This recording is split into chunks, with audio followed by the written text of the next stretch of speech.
도널드 트럼프 미국 대통령이 아시아 순방길에 올랐습니다.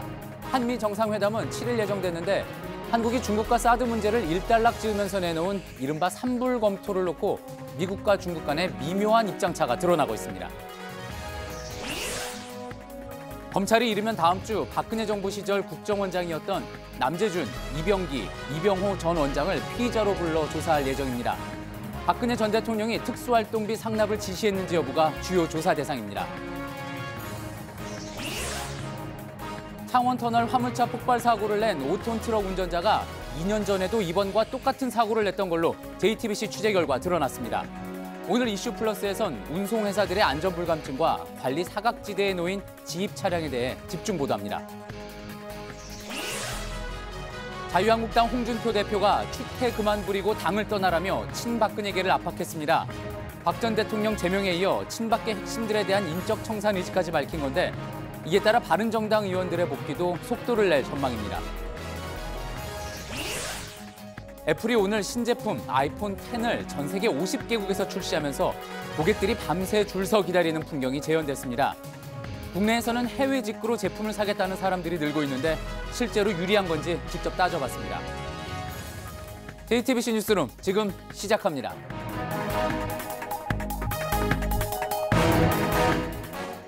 를 쓰던 자동차가 수소로 에너지를 만드는 시대로 현대자동차. 트럼프 미국 대통령이 취임 후 처음으로 우리나라를 비롯한 아시아 순방에 나섰습니다. 북핵과 무역이 주요 주제라고 밝혔는데 우리로서는 북핵 문제에 대해 공조하면서도 또 통상 압박에 대해서는 잘 대처해야 하는 이중 과제를 직면했습니다. 한동안 잠잠했던 북한은 트럼프 순방을 두고 패배자의 구걸 행각이라고 비난했습니다. 박창규 기자입니다. 백악관을 떠나는 트럼프 대통령은 북핵과 무역이란 순방 주제를 다시 강조했습니다. 취임 뒤 첫 아시아 순방길에 나서는 길입니다. I think we're going to have great success. We'll be talking about trade. We'll be talking about obviously North Korea. 한반도 긴장이 최고조에 이른 가운데 한중일 정상과 연이어 만나 일치된 대응을 요구할 걸로 보입니다. 또 한 차례 강도 높은 대북 메시지가 예상되는 대목입니다. 북한은 트럼프의 아시아 순방은 패배자의 구걸 행각이라며 민감하게 반응했습니다. 미국에 보내는 경고이면서 중국에 보내는 메시지이기도 하다는 분석입니다. 트럼프 대통령은 강력한 통상 압박도 예고했습니다. 한국, 중국과 치열한 밀고 당기기가 있을 걸로 보입니다. 미 언론은 이번 아시아 순방은 큰 틀에서 중국에 대한 견제라는 목적도 깔려 있다고 분석했습니다. 트럼프 대통령은 하와이에서 공식 일정을 시작했고 앞으로 12일 동안 아시아 5개국을 방문합니다. JTBC 박창규입니다. 오늘 서울 도심에서는 트럼프 대통령의 방한을 환영하는 집회와 또 반대하는 집회가 각각 동시에 열렸습니다. 방한 기간 중에도 반트럼프 집회와 시위가 잇따라 신고돼 있어 정부가 대책 마련에 들어갔습니다. 고석승 기자입니다. 미국 대통령의 국빈 방한은 1992년 조지 부시 대통령 이후 처음입니다. 이런 만큼 정부는 경호와 경비에도 특히 신경을 쓰고 있습니다. 이런 가운데 오늘만 해도 서울 도심에선 각각 1000여 명 넘게 참여한 트럼프 대통령 방한 찬반 집회가 나란히 열렸습니다. 어제는 국회에서도 방한 반대 기습 시위가 열린 바 있습니다.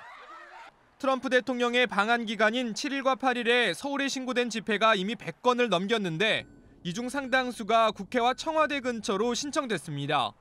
이에 따라 경찰은 우선 이들 집회는 원칙적으로 제한하기로 했습니다. 지난 5월 출범하면서 청와대 주변 경호를 완화한 문재인 정부가 청와대 앞 시위를 금지하는 건 이번이 처음입니다. 또 정부는 한미 정상회담이 열리는 7일엔 광화문 광장을 포함해 세종대로 사거리 북쪽 지역 전체를 경호구역으로 설정할 계획입니다. 경호구역으로 설정되면 검문 검색이 강화되고 안전장벽도 설치될 수 있습니다. 이와 함께 정부는 지난주 주의에서 관심 단계로 한 단계 낮췄던 테러 경보도 트럼프 대통령 체류 기간 동안만 서울 도심 등에 한해 다시 높이기로 했습니다. JTBC 고석승입니다.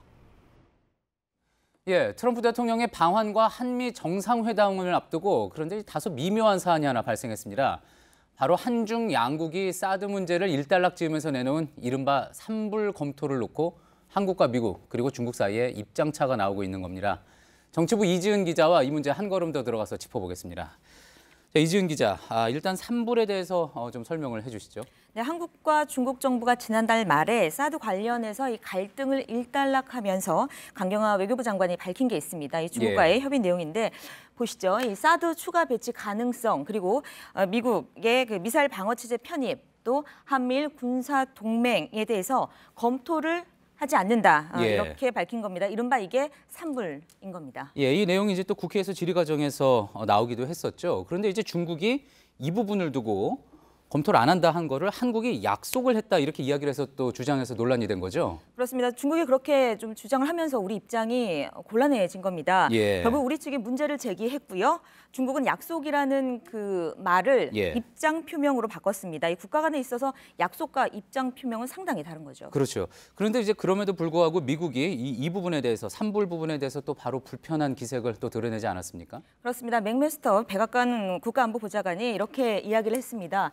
강 장관의 발언은 확정적인 것이 아니라고 생각한다. 그러면서 한국의 주권을 포기할 것이라고 생각하지 않는다. 이렇게 덧붙였는데요. 예. 이것은 삼불 논의를 계기로 한국이 중국에 끌려가서는 안 된다라는 그런 뜻을 좀 우회적이고 강하게 밝히는 것으로 보입니다. 예, 이 삼불 부분에 대해서 주권을 포기한다 뭐 이런 표현까지 쓴 걸 보면 미국 측이 상당히 민감하게 보는 건데 그 민감하게 보는 것 중에 또 가장 대표적인 게 한미일 군사동맹 부분, 이 부분인 거죠. 네, 그렇습니다. 미국으로서는 이 북핵 대응의 명분으로 이 한미일 공조를 군사 동맹 수준으로 끌어올리면 이 자연스럽게 중국의 영향력 확대 그리고 이 해양 진출을 좀 견제하는 그런 효과를 누릴 수 있는 겁니다. 예. 바로 이 때문에 미국은 이 한국이 중국과 한미일 군사 동맹화 관련해서 좀 어떤 이야기를 했는지 상당히 촉각을 곤두세우고 있는 것이죠. 그렇겠군요. 그러니까 이제 또 중국은 중국대로 한미일 군사동맹 불가다. 이 불가를 한국 측으로부터 약속을 받겠다 이런 식으로 또 과잉 해석을 내놨던 거라고 볼 수 있겠네요. 네, 바로 그렇습니다. 중국이 시진핑 주석 2기 집권을 맞아서 추진하는 게 확실한 G2 국제 질서를 좀 확립하는 겁니다. 이를 위해서 국제사회의 그런 영향력을 좀 확대하려고 하고 또 해양 진출이 사실 상당히 필수적인 상황에서 이것에 장애 요소가 생긴다면은 그런 것들을 좀 조금이라도 다 없애고 싶어 하는 겁니다. 예, 결국은 이제 나가려는 중국과 또 진출을 막으려는 미국 사이에 끼어 있는 이 한국의 상황, 이 이슈가 또 한미 정상회담을 앞둔 민감한 시기에 또 발생을 했다 이렇게 볼 수 있겠군요. 그렇습니다. 다음 주 초에 한미 정상회담이 열리지 않습니까? 이거를 앞두고 이 한중 간 삼불 논의, 특히 그중에서도 말씀하신 대로 한미일 군사 동맹과 관련해서 미국과 중국이 상당히 뚜렷한 입장차를 보이고 있는 겁니다. 그러니까 그 사이에서 우리 그 한국 외교 당국은 고민이 깊어질 수밖에 없는 것이고요. 그렇겠군요. 자, 그런데 이제 또 문재인 대통령도 입장을 내놨죠. 그러면서 일단 우리의 기조를 재확인을 했고요. 그렇습니다. 맥메스터 보좌관의 발언이 알려진 뒤에 1시간도 채 안 돼서 문재인 대통령의 외신 인터뷰가 보도됐습니다. 이건 이제 한미일 공조 그러니까 북핵 미사일 도발에 대한 그런 공조가 군사 동맹 수준으로 발전하는 것은 바람직하지 않다. 이렇게 이야기를 한 건데요. 그리고 이거는 이 중국의 바람과는 무관하지만 강경화 장관의 이런 발언대로 한미일 공조가 군사 동맹으로 가도록 하지 않겠다. 이런 게 이제 우리 정부의 기조라는 점을 좀 재확인한 것으로 보입니다. 알겠습니다. 지금까지 정치부 이지은 기자였습니다. 한편 우리 정부는 이르면 내일 독자적인 대북 제재안을 발표할 걸로 보입니다. 북한 은행과 또 지점장 등을 제재 대상으로 특정하는 조치인데 트럼프 대통령 방한의 즈음에 한미 공조를 강화하는 데 도움이 될 거라는 관측입니다. 안지연 기자입니다. 정부의 대북 독자 제재 검토 소식은 어제 국가안전보장회의 상임위원회 회의 직후 알려졌습니다. 앞서 미국 재무부는 지난 9월 북한은행 10곳과 이들 은행의 해외 지점장 등 북한인 26명을 제재 대상으로 올린 바 있는데 우리 정부도 이들 명단을 중심으로 대상을 확정해 독자 제재안을 발표할 것이란 겁니다. 제재 대상에 올라가면 우리 측 은행과 거래가 전면 금지되고 해당 은행의 국내 자산도 동결됩니다. 하지만 이미 2010년 5.24 조치로 북한과의 경제 교류가 전면 금지된 상태여서 추가 제재의 효과는 크지 않을 전망입니다. 대신 한미 간 대북 공조 강화라는 상징적인 효과는 작지 않을 것이란 평가도 있습니다. 개성공단까지 단절된 상황에서 실질적인 효과는 없겠지만 미국하고 실질적으로 공조할 수 있을 만한 그러한 의사가 있다. 실제로 트럼프 대통령이 이번 방한 때 국회 연설 등을 통해 한국의 대북 제재 동참을 촉구할 가능성도 그동안 제기돼 왔습니다. JTBC 안지연입니다. 내일 트럼프 대통령을 맡게 될 일본은 그보다 앞서 방문한 장녀 이방카를 국빈 이상으로 대우하며 환대했습니다. 아베 총리는 생일 꽃다발을 직접 전달하면서 이방카가 조성하는 기금에 수백억 원을 내놓겠다고 약속도 했습니다. 연지환 기자입니다. 지난 2일 입국하는 공항서부터 선글라스를 かけていますがフラッシュに笑顔で 고급 료칸에서의 만찬과 뒤늦은 생일 축하 꽃다발까지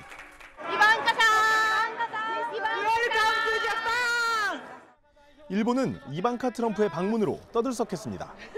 전통 음악과 음식으로 일본식 접대 문화 오모테나시를 보여줬습니다. 여러 가지 의도가 깔렸습니다. 이방카는 트럼프 대통령의 사실상 최측근. 이방카란 인물이 이미 거물급 정치인을 넘는 영향력을 가졌습니다. 또 모레 있을 미일 정상회담을 앞두고 미리 분위기를 유리하게 만들려는 의도도 있습니다. 이방카도 자신의 SNS에 사진을 올리며 아베 총리와 일본인들의 따뜻한 환대에 감동했다고 화답했습니다. 아베 총리는 이방카와 함께 도쿄에서 열린 국제 여성회의에도 참석했습니다. 私は総理大臣となった直後から女性活躍の旗を高く掲げ成長戦略のど真ん中に居続けました.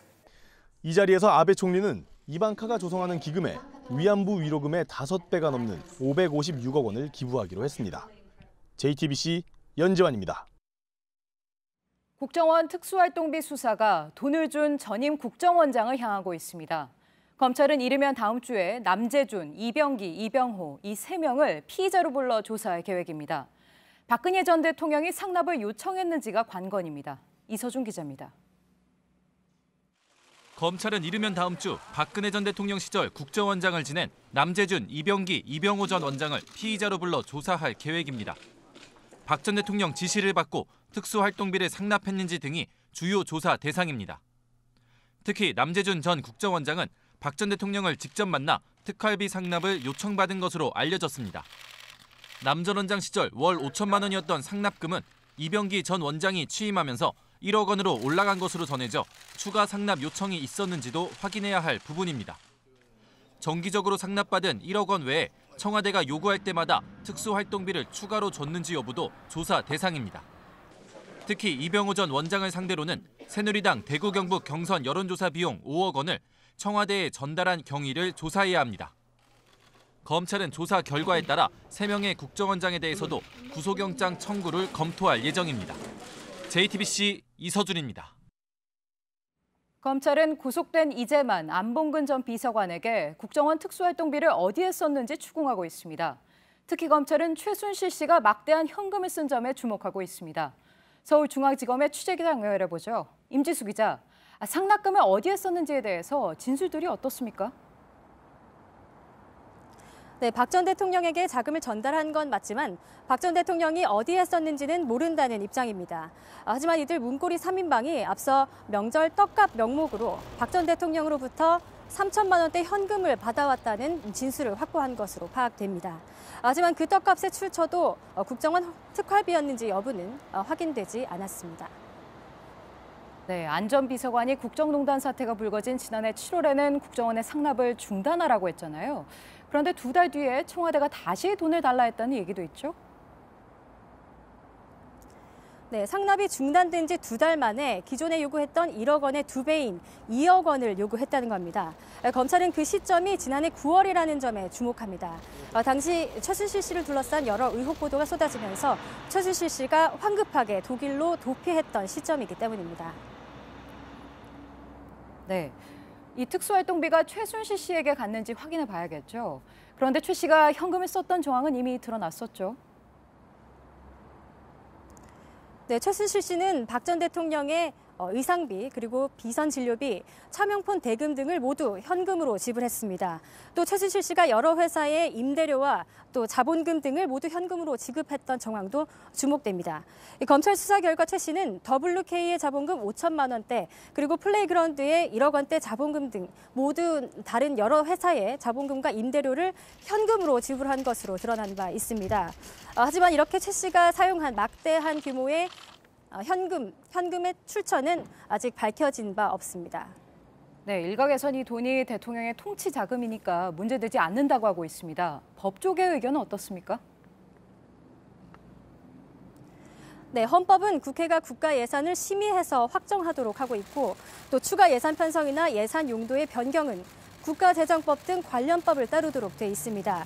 이 때문에 대통령이 국회 예산안을 무시하고 법적 절차도 없이 마구잡이로 예산을 사용할 수 있다고 하는 주장은 헌법과 법률의 정면으로 배치된다는 것이 법조계의 지배적인 의견입니다.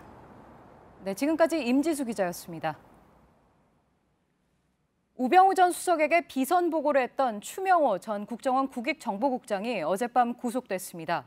검찰 수사는 우 전 수석으로 향하고 있습니다. 김지아 기자입니다. 서울중앙지방법원은 어젯밤 추명호 전 국장에 대한 구속영장을 발부했습니다.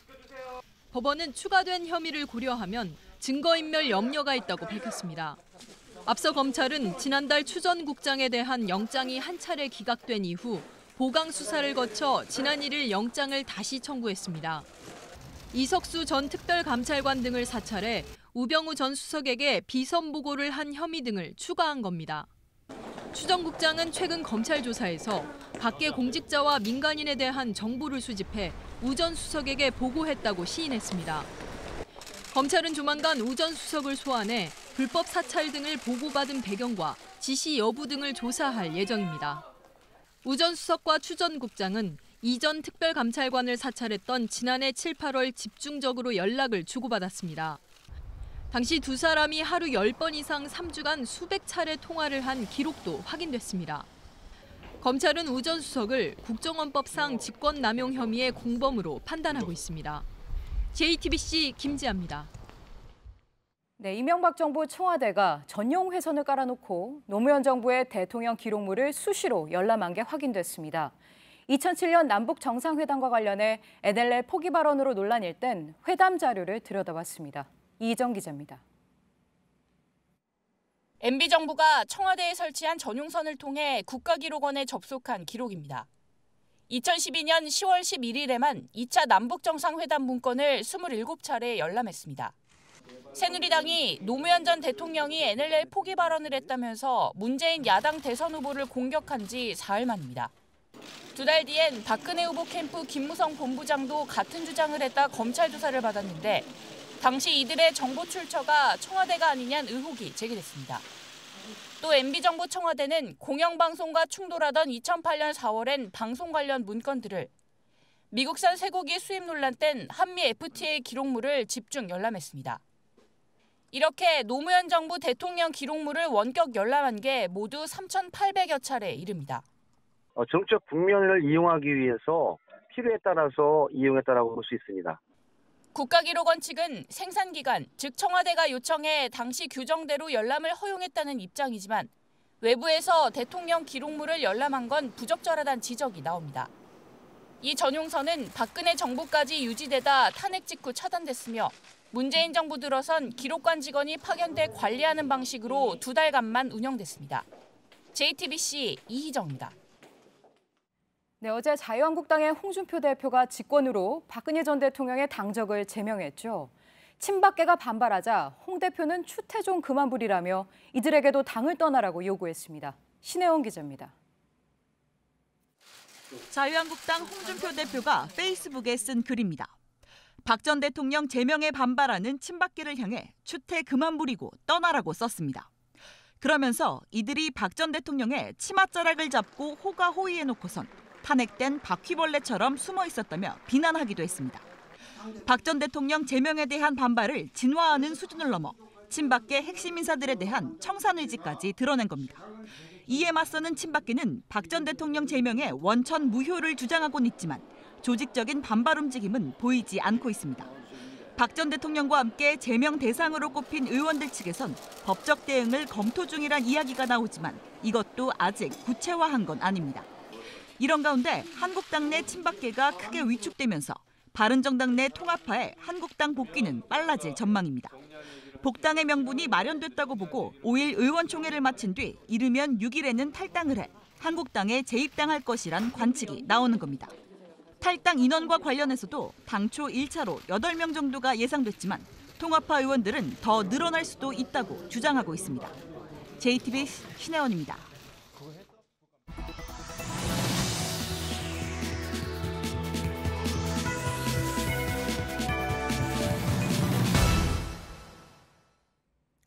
경남 창원 터널에서 8명의 사상자를 내고 본인도 숨진 트럭 운전자가 2년 전에도 똑같은 사고를 낸 것으로 드러났습니다. 당시 5톤 트럭이 불에 탄 것으로 확인됐습니다. 그러나 회사는 아무런 조치도 취하지 않았고 결국 큰 참사로 이어졌습니다. 구석찬 기자입니다. 이번 폭발 사고를 일으킨 76살 윤모 씨는 지입차주입니다. 개인이 차량을 산 뒤 운송회사 소속으로 영업을 하는 겁니다. 그런데 2년여 전인 2015년 초 윤 씨가 이번과 똑같은 사고를 냈습니다. 5톤 트럭을 몰고 가다 사고가 났고 차량은 모두 불에 탔습니다. 하지만 회사는 원인조차 밝혀내지 못했습니다. 그건 96년식이었고요. 어떻게 해서 불이 나셨냐고 그러니까 자기도 모르겠다고 얘기는 하세요. 이러는 사이 윤 씨는 또 다른 트럭으로 영업을 했고 결국 이번 참사로 이어졌습니다. 지입 차량 문제는 이뿐만이 아닙니다. 사실상 개인 사업자이기 때문에 대리운전처럼 화물콜을 이용해 배차를 받아 영업할 수 있습니다. 과적을 하는 등 문제가 있어도 막을 방법이 없습니다. 여기로 가세요, 저기로 가세요가 아니라 그냥 본인들이 이제 개인적으로 이제 그 콜을 받으셔갖고 가시는 거죠. 저희가 어디서 뭘 치르는지는 몰라요. 특히 위험물을 운송하는 경우 연령 제한이 없어 이번과 같은 사고는 언제든 또 일어날 가능성도 높습니다. 이 때문에 고령자에 대한 적성 검사와 현장 단속 강화가 시급하다는 목소리도 커지고 있습니다. JTBC 구석찬입니다. 인테리어 가구 업체 한샘이 직장 내 성폭행 논란에 휩싸였습니다. 회사 측은 공식 사과문을 내고 재발 방지를 약속했습니다. 윤재영 기자입니다. 한샘의 사내 성추문이 드러난 건 지난달 29일입니다. 여자 신입사원 A씨가 한 인터넷 커뮤니티에 자신이 회사에서 겪은 일을 적어서 올린 겁니다. A씨는 올해 초 사내 남자 직원 3명으로부터 각각 화장실 몰카와 성폭행, 성추행 등을 당했다고 주장했습니다. 실제로 A씨는 지난 1월 이들 가운데 2명을 경찰에 고소했습니다. 하지만 경찰은 2달 뒤 성폭행 혐의를 받았던 직원에 대해서 불기소 의견으로 사건을 검찰에 넘겼고 검찰도 증거 불충분 결정을 내렸습니다. 피해자가 성폭행을 했다고 주장하는 가해자와 주고받은 카카오톡 대화 등으로 미뤄 성폭행으로 보기 부족하다고 판단한 겁니다.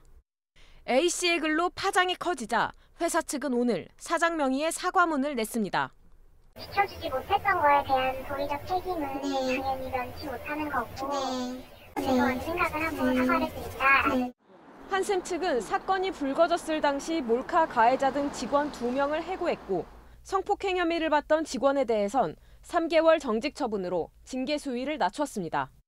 JTBC 윤재영입니다.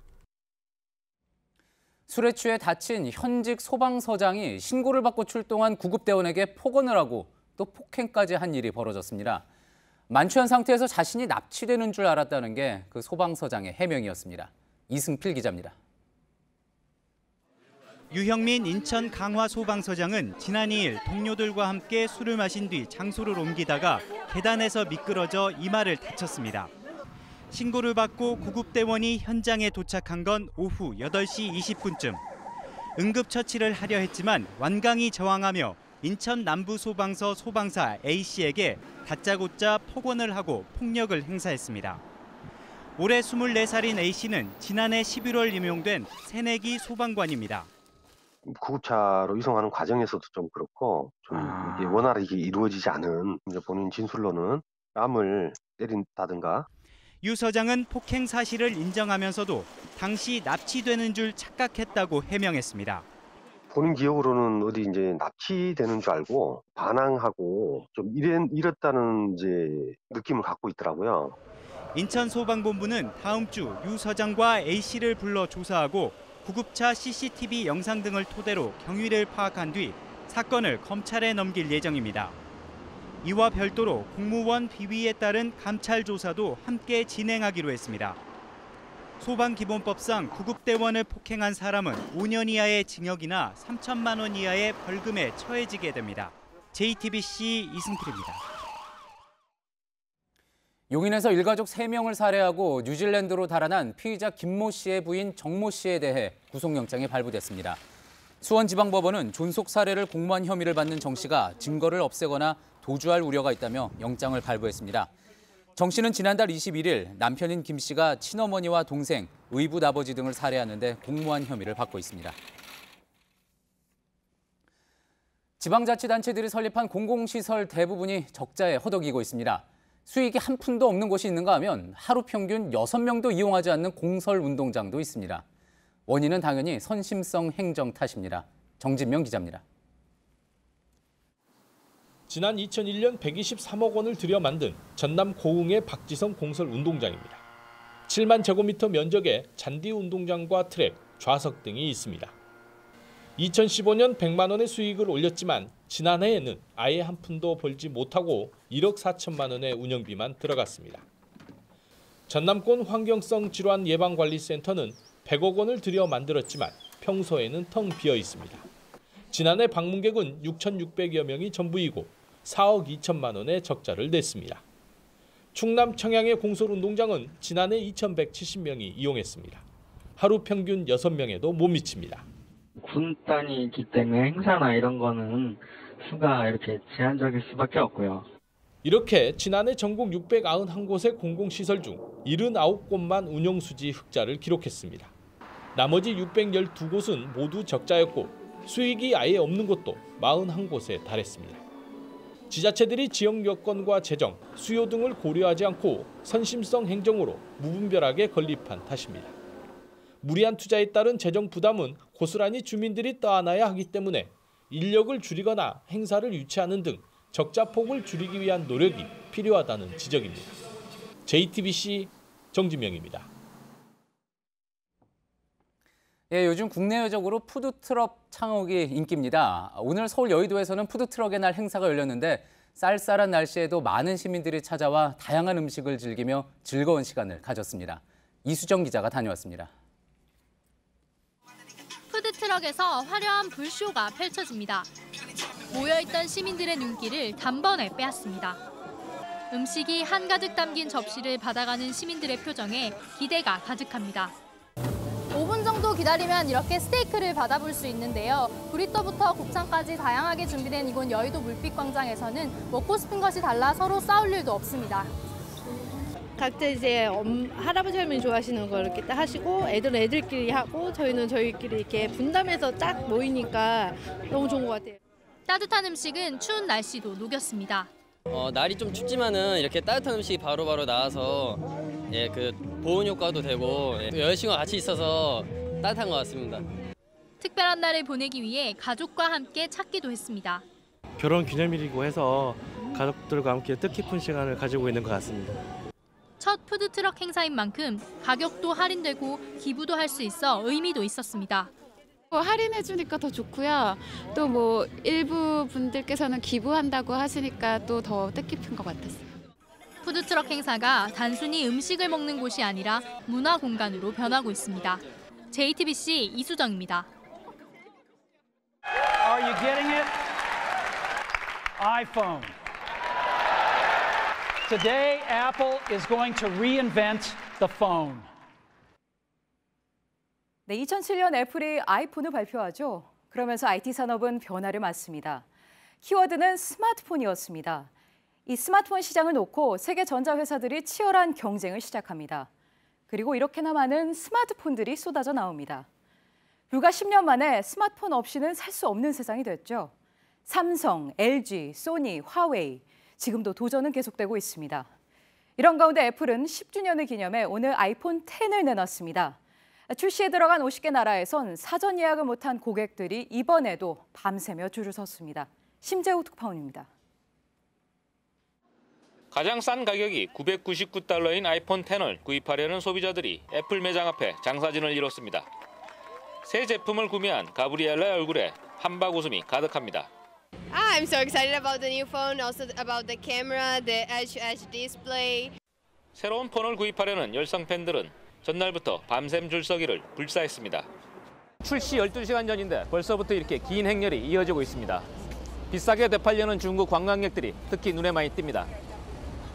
실제 64GB 아이폰 X의 가격이 미국에서는 $999인데 비해 시판 일자가 정해지지 않았지만 한국에서는 미국보다 20만 원 이상 비싼 142만 원으로 책정된 상태입니다. 워낙 고가이다 보니 범행의 표적이 되기도 했습니다. 샌프란시스코 애플샵 근처에 주차된 택배 차량에서 아이폰 X 300대 이상이 도난당하는 사건이 발생하기도 했습니다. 약 4억 원 규모입니다. 시장을 지키려는 삼성의 반격도 거셉니다. 신제품 노트 8을 구입하면 삼성페이에 $200를 지급합니다. 이제 스마트폰 업계의 관심은 소문이 자자했던 아이폰 X의 양산 차질 여부에 모아지고 있습니다. 뉴욕에서 JTBC 심재호입니다. 네, 아이폰 X는 국내에서 아직 출시되지 않았습니다. 그래서 해외 직구로 이 제품을 사려는 젊은 사람들이 많다고 합니다. 실제로 유리한지 백종훈 기자가 따져봤습니다. IT 업체에 다니는 직장인 우희택 씨. 지방 곳곳에 우 씨가 써온 애플 제품들이 보입니다. 우 씨는 국내에 시판되지 않은 아이폰 X를 해외 구매키로 했습니다. 홈 버튼을 없애고 화면을 키운 디자인과 기능을 보고 구매를 결정했습니다. 이른바 해외 직구로 사면 국내 출시 예정가보다 저렴한 점도 고려했습니다. 미국 직구 64GB 아이폰 X의 기계값은 약 111만 원.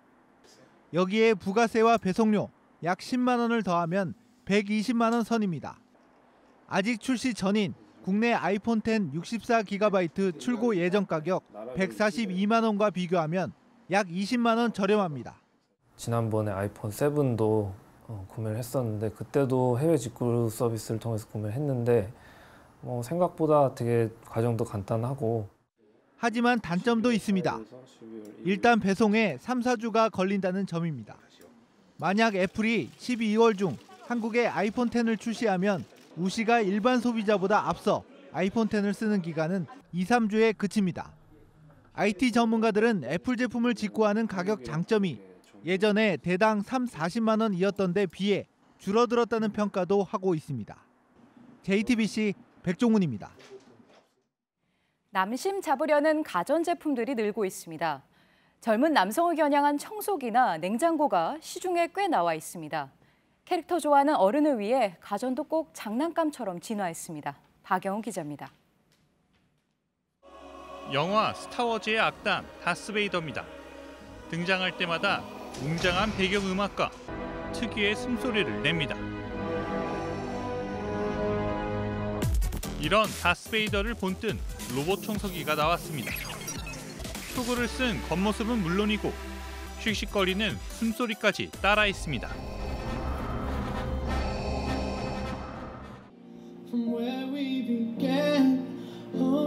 블루투스 스피커가 공중에 떠 있습니다. 배터리가 방전되면 스스로 내려와 충전도 합니다. 최근에 기능과 인테리어 요소 두 가지를 모두 만족시키는 가전제품들이 인기를 크게 끌면서요. 스피커를 공중에 띄워서 음악을 들려주는 블루투스 스피커를 새로 출시하게 되었습니다. 스파이더맨이나 아이언맨 같은 인기 캐릭터를 활용한 냉장고도 인기입니다. 장난감이나 캐릭터를 좋아하는 키덜트족들의 소장 욕구를 자극한 겁니다. 이런 제품들은 일반 가전보다 비싼데도 지갑을 여는 소비자들이 적지 않습니다. 기능과 가격뿐만 아니라 얼마나 재미있는 제품인지도 따지는 겁니다. 주부 중심의 시장에서 젊은 남성 소비자들이 늘어나면서 나타난 변화입니다. JTBC 박영호입니다. 여자 피겨의 간판 최다빈 선수가 조금 전 막을 내린 그랑프리 3차 대회에서 9위에 그쳤습니다. 러시아의 알리나 자기토바는 열정적인 연기로 금메달을 차지했습니다. 온누리 기자입니다. 집시의 노래에 맞춰 첫 번째 연결 점프를 뛴 최다빈은 이어진 점프도 무난하게 소화했습니다. 큰 실수는 없었지만 점프의 높이는 평소보다 낮았습니다. 회전은 안정적이었지만 속도감을 주지는 못했고 안무 동작도 강렬한 모습을 보여주진 못했습니다. 최다비는 오늘 프리스케이팅에서 112.09점을 받았습니다. 어제 쇼트 프로그램을 합친 총점은 165.99점으로 11명 가운데 9위에 올랐습니다. 발목과 허리 부상의 후유증으로 아직 컨디션이 정상에 오르지 못한 모습입니다. 러시아의 알리나 자기토바는 힘이 넘치는 점프와 아름다운 스핀을 앞세워 프리스케이팅에서 144.44점을 받았습니다. 총점 213.88점으로 금메달을 차지한 자기토바는 내년 2월 평창 동계올림픽에서 활약이 기대됩니다. 007 메들리에 맞춰 경기한 일본의 히구치 와카바는 강렬한 카리스마를 뽐내는 연기로 2위에 올랐습니다. 최다비는 오는 24일 미국에서 열리는 그랑프리 6차 대회에서 상위권 도약을 노립니다. JTBC 온누리입니다. 어젯밤부터 오늘 오전까지 강원 산지에 올가을 들어 첫눈이 내렸습니다. 내린 양도 많아서 미시령에는 11cm나 쌓였다고 하죠. 네, 눈과 함께 온 추위는 내일까지 이어집니다. 조승현 기자입니다. 단풍 옷을 아직 벗지 않은 설악산에 하얀 눈이 쌓였습니다. 사람들은 가던 길을 멈추고 설경을 감상합니다. 일단 친구들한테 추우니까 옷 단디 입고 오라고 했거든요. 근데 이렇게 설경을 보니까 역시 설악산 최고입니다. 밤사이 대설주의보가 내려진 강원 산지에선 올가을 첫 눈이 내렸습니다. 지난해보다 엿새 늦은 대신 양이 많았습니다. 미시령엔 11cm가 쌓였고 진부령 6.5cm, 대관령도 2.3cm 적설량을 기록했습니다. 미시령 정상입니다. 낮 기온이 오르면서 이곳의 눈도 빠른 속도로 녹고 있습니다. 하지만 제 뒤로 보이는 산빛 아래는 여전히 많은 양의 눈이 그대로 쌓여 있습니다. 내일은 전국이 대체로 맑겠지만 찬 공기가 유입되면서 더 춥습니다. 아침 최저 기온이 대관령 영하 4도, 철원 영하 2도, 서울과 대구는 3도로 떨어지겠습니다. 추위는 월요일부터 점차 누그러집니다. 한편 중국발 미세먼지 영향으로 오늘 낮 동안 수도권과 충청, 호남 지역의 미세먼지 농도가 나쁨 수준을 기록했습니다. 내일도 일부 지역에서 미세먼지 농도가 다소 높게 나타나는 곳이 있습니다. JTBC 조승현입니다. 세월호 미수습자 5명에 대한 수습 작업이 아직 진행 중입니다. 그런데 생존자 중에도 살아남았다는 자책감과 또 그때 트라우마에 시달리는 분들이 적지 않습니다. 네, 24명의 생존자들은 지금 서울에서 자신들이 직접 만든 예술품으로 전시회를 열고 있습니다. 삶에 대한 간절함이 그 주제입니다. 신진 기자가 다녀왔습니다. 가을 들녘의 코스모스부터 붉게 물든 단풍까지 2014년 4월 16일 침몰하던 세월호에서 가까스로 살아나온 김병규 씨의 작품입니다. 이거는 제목이 동경인데 이제는 그 아픔에서 벗어나서 이런 아름답지 않습니까? 사업을 하기 위해 전 재산을 챙겨 제주도로 떠나던 중 사고를 당한 김 씨는 1년 이상 죄책감과 분노에 시달렸다고 말합니다. 모든 게 망가져버린 상태니까 무슨 희망이라는 그 단어가 없잖아요. 운명을 달리한 분들에게는 미안하고 그 미안함 속에 여지껏 갇혀 있다가 그러던 중 상담사의 권유로 시작한 미술에서 삶에 대한 의지를 되찾았습니다. 내가 꼭 살아야지 되겠다는 게 오늘보다 내일을 위해서 하나하나 그 그림에서 이제 표현을 하다 보니까 조금씩 누그러지더라고요. 어제부터 서울 서교동의 한 카페에서 열리고 있는 세월호 생존자들의 작품 전시회에는 파란바지 의인으로 알려진 김동수 씨도 참석했습니다.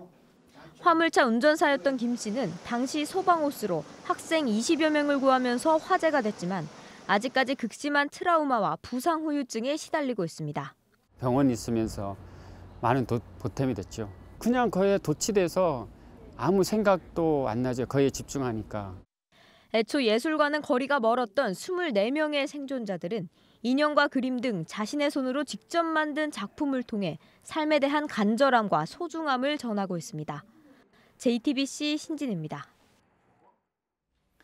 예, 오늘 저희가 준비한 소식은 여기까지입니다. 시청해주신 여러분 고맙습니다.